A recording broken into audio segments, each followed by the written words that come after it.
साहब, सबसे पहले आपसे जानना चाहता हूं, ये जो फैसला किया गया है, अब कानून को मद्देनजर रख के, कानून को सामने रख के फैसला किया गया होगा कि हुसैन नवाज साहब और हसन नवाज साहब को और इसहाक डार साहब को और अली इमरान साहब को मुल्क के अंदर वापस लाया जाए ताकि इनके खिलाफ जो प्रोसीडिंग्स हैं वो मुकम्मल की जाएं। क्या कहते हैं आप?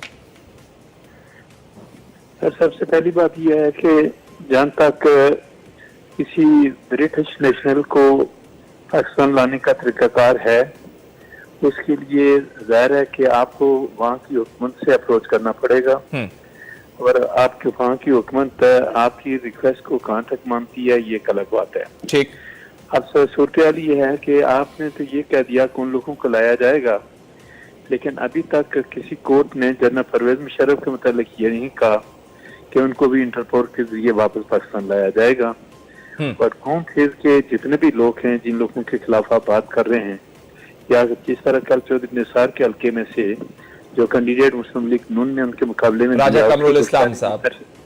जिस तरह उनकी गिरफ्तारी अमल में लाई गई है और इंतखाबात में जब सर पे हैं, तो मैं ये समझता हूँ कि ऐसे वक्त में जबकि इंतखाबात सर पे हों, आप कार्रवाई करें, जो भी है कार्रवाई करना, जो कानून से आपको इख्तियार देता है आपको कर सकते हैं, लेकिन ऐसे वक्त में किसी कैंडिडेट की गिरफ्तारी करना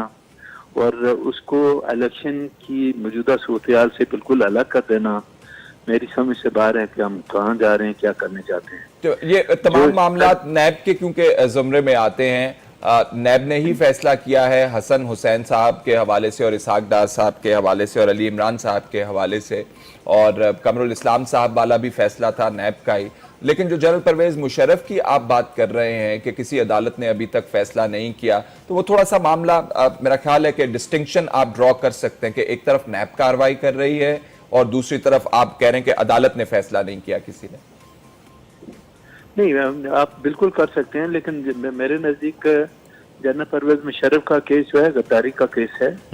ऑनरेबल चीफ जस्टिस ने और सुप्रीम कोर्ट ने उनको